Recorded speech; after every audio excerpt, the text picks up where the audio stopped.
වයසට ගිය මක් කරලාද මහත්තයෝ? ඔය කහාද බඳුව මහත්තුරු කියන්නේ වයසට ගිය මක් කරලාද? ඒ මහත්තුරුන්ගේ අම්මා තාත්තා ළඟ ඉන්නවනම් පොඩ්ඩක් කල්පනා කරලා බලන්න පුතාව රජා කළා මොකද කළේ? සින්න කළා. දැන් සින්න කළා.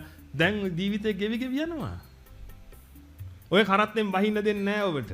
කරත්තෙන් බහින්න බෑ. ඒකයි තරුණ ප්‍රජාවට කියන්නේ පුතේ දහම ටිකක් තේරුම් ගනියව. ඔය කරත්තෙන් වලට බැඳෙන්න කලින්. දුවලටත් එක කියන්නේ පුතාලට විතරක් නෙමෙයි. තරුණ දූ දරුවන්ට මේ දෙගොල්ලන්ට මේ කියන්නේ. ඔබ ලයිෆ් පර්පස් එක හොයන්න. ඔබ මේ සාමාන්‍ය මිනිස්සෙක් නෙමෙයි. ඔබ හිතන්න එපා කාලා බීලා ඉන්න එක තමයි ජොඩි වැඩේ කියලා මේ ලෝකේ.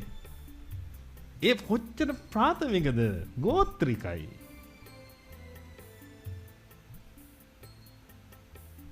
එහෙම නැත්තම් කියන්න අපි ගල් ආයුධයක් හදලා දෙන්නම් මුවෙක් පස්සේ එලවන්න ඔබට. එහෙම නෙමෙයි. ඔබ බුද්ධිමත් වෙන්න ඕන ඊට වඩා. ඔබට ඊට වඩා දෙයක් හිතන්න පුළුවන්. හිතලා බලන්න. අද මේකට ඔබ කොච්චර මානසිකව දියුණු වෙලා ඉන්නවද කියලා හිතලා බලන්න. ඔබ අද දැන අවබෝධයෙන් ඉන්නේ මේ ලෝක ගැන කියලා හිතලා බලන්න පිටුතුනි. මිනිස්සු හන්දට යන කාලේ. අඟහරුට යන කාලේ. ඔබ තාමත් ගෝත්‍රික ජීවිතයක් ගත කරලා හරියන්නේ නැහැ නේ.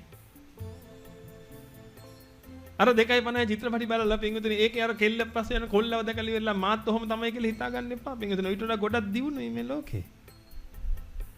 මෙතන තරුණ පිරිස ඇති තාම අර 2.50 3.50 චිත්‍රපටි බලන. ඒක ගෑල්ලා මේ පිටිපස්ස තව පිරිමිලා මේ කන ඕක දැකලා ඉවරලා නැත්නම් ඒ බොහොම හොඳට ඒගොල්ලෝ ජීවත් වෙනවා ආදි වශයෙන් ඒවා දැකලා පිටින් එහෙම සිහිනමව නැහැ ඇති. නමුත් මම ඔබට කියන්නේ පිටින් ඊට වඩා මේ ලෝකෙ දියුණුයි. මිනිස්සු සත්‍ය හොයනවා.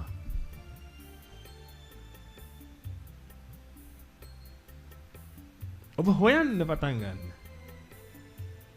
ඔබට 아무තෙන් හොයන්න දෙයක් නැහැ. ඔබ මෙහෙන්න අපි සත්‍ය කියලා දෙන්න. ඔබ ඇවිල්ලා පුළුවන් නම් මාසයක් ඉඳලා යන්න මේ. ඔබ යන්නේ නැහැ මේ. නෝද පිටුදිනේ සත්‍ය තරම් වටින දෙයක් මේ ලෝකේ නැහැ. ඔබට සත්‍ය තේරුණා නම් ඔබ එතන නතර වෙනවා.